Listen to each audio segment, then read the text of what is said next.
Bonjour à tous et bienvenue sur la chaîne de Vapoclop. Aujourd'hui, présentation du kit T-Prive 3 de chez Smoke-Tech. Le kit comprend bien entendu la box T-Prive 3 pour 3 accus car elle fonctionne avec 3 accumulateurs 18650 non fournis. En combo avec l'atomiseur TFV12 Prince pour de la vape directe, puissante, avec beaucoup d'autonomie. À l'intérieur du kit, nous trouverons bien entendu l'atomiseur TFV12 Prince, la box T-Prive 3, une résistance de remplacement pour l'atomiseur sachant qu'il y a déjà une résistance montée à l'intérieur de celui-ci, un tank Pyrex de rechange, on le voit, qui est plat, celui qui est monté sur l'atomiseur est un tank Pyrex Bubble, un sachet avec des joints de remplacement, un cordon de rechargement. Bien évidemment, nous vous conseillons d'utiliser un chargeur externe dédié pour vos accumulateurs, mais ce câble pourra servir également à upgrader le firmware de la box. Un message de mise en garde, une carte de garantie et pour finir un manuel d'utilisation. En ce qui concerne l'atomiseur, on les connaît bien mais on va faire un tour rapide. Il est fait, on l'a vu, avec un tank en Pyrex et une carcasse en stainless steel. Il mesure une hauteur approximative de 63 mm pour un diamètre de 28 mm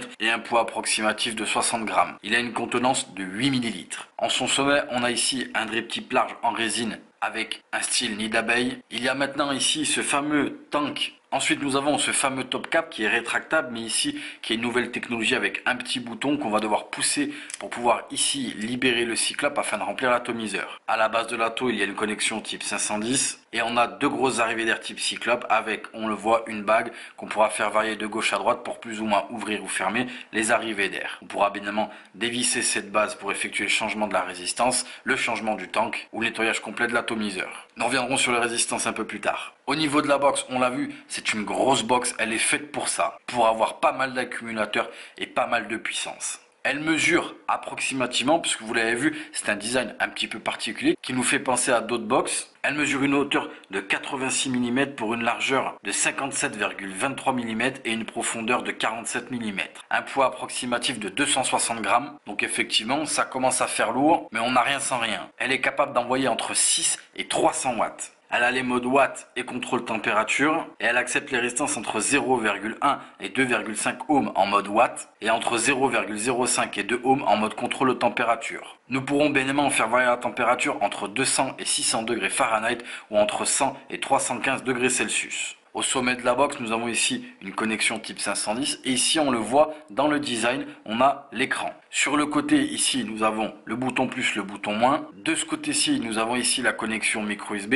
En façade, nous avons un gros bouton Fire et tout le long, on le voit, il y a plein d'encoches avec des fonds blancs. C'est là où il y a les LED. Sous la box, nous avons ici un gros capot que nous pourrons pousser et ouvrir, ce qui laisse apparaître, on le voit, le berceau des accumulateurs. On le voit, il y a des sigles, donc il y a un sens pour mettre ces accumulateurs. Ici, je vais prendre des accumulateurs personnels que je vais venir mettre dans le bon sens, puisque vous l'aurez compris, avec les plus et les moins, il y a un sens pour mettre ces accumulateurs. Donc je viens les mettre dans le bon sens, je referme la box et comme on peut le voir, la box démarre. Ici, la box est éteinte. Pour la démarrer, je clique 5 fois sur le bouton Fire et comme on peut le voir, la box démarre. À l'écran, on le voit, ici nous sommes en mode watt, il y a le petit W pour nous le dire.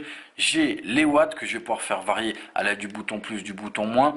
Ici, nous avons la puissance N qui veut dire normal, car elle a la fonction normal, soft et hard. Soft, la box enverra un petit peu moins pendant les premières secondes. Normal, elle enverra ce qu'on lui demande. Et hard, elle enverra un peu plus pendant les premières secondes. Ensuite, nous avons 3 témoins de charge de nos accumulateurs. Ici, nous avons les volts qui vont dépendre des watts demandés par rapport à la résistance. Ici, nous avons la résistance, présentement 0 puisqu'il n'y a aucun atomiseur monté sur la box. Et dessous, nous avons le temps de puff. Ici, à l'aide du bouton Fire et du bouton plus, j'appuie une fois sur les deux et je relâche.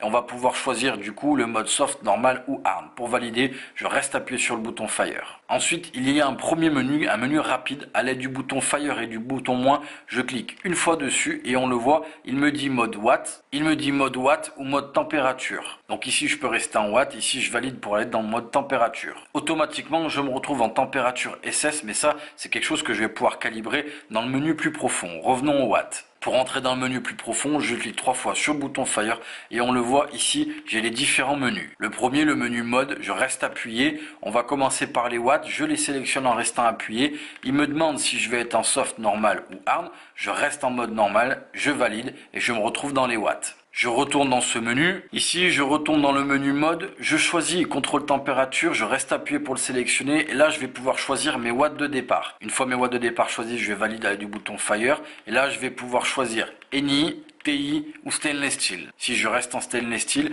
il me demande de vérifier le coefficient de chauffe. Ils sont précalibrés.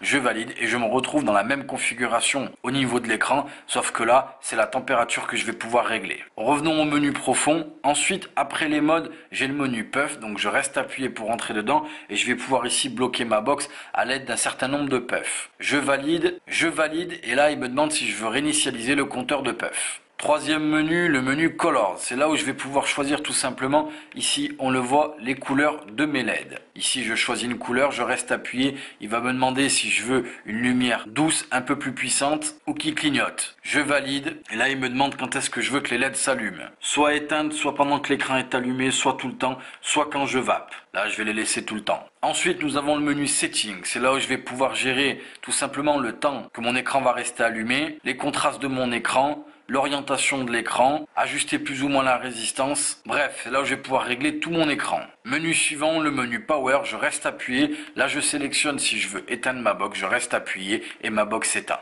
Bien entendu, cette box a toutes les protections qu'on attend d'une box à nos jours. Décharge excessive, protection contre les courts-circuits, inversion de polarité. Bref, elle a tout ce qu'il faut. Voilà en ce qui concerne la présentation de l'atomiseur que nous connaissons bien et de la box TEPRIVE 3. En ce qui concerne les résistances et l'atomiseur, on ne va pas revenir sur toutes les résistances puisque dans la famille des TFV quelque chose, il y a vraiment un paquet de résistances. Mais d'une manière plus générale, pour que la vidéo soit un peu plus digeste, avec cet atomiseur TFV12 Prince, il y a certes beaucoup de résistances mais qui sont faites pour une seule chose, de la prise directe et clairement pour quelque chose d'assez puissant. Il y a une ou deux résistances qui ne demandent pas énormément de puissance mais d'une manière assez générale, la restitution avec cet atomiseur est quelque chose d'assez puissant en prise directe. La cible visée par cet ensemble, là clairement, elle est affichée. Un atomiseur qui est fait pour de la prise directe et avec un ressenti vraiment de puissance, mais qui a quand même une bonne restitution de la saveur puisque ces résistances ont fait leur preuve.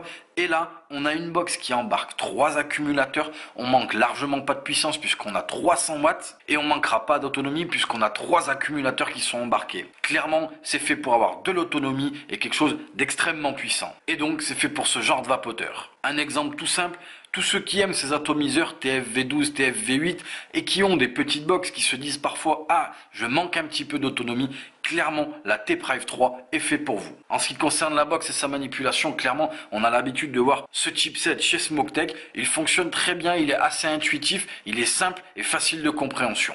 Voilà, ce sera tout pour le kit TEPRIVE 3 de chez Smoketek et nous vous remercions d'avoir regardé cette vidéo sur la chaîne de VapoClop.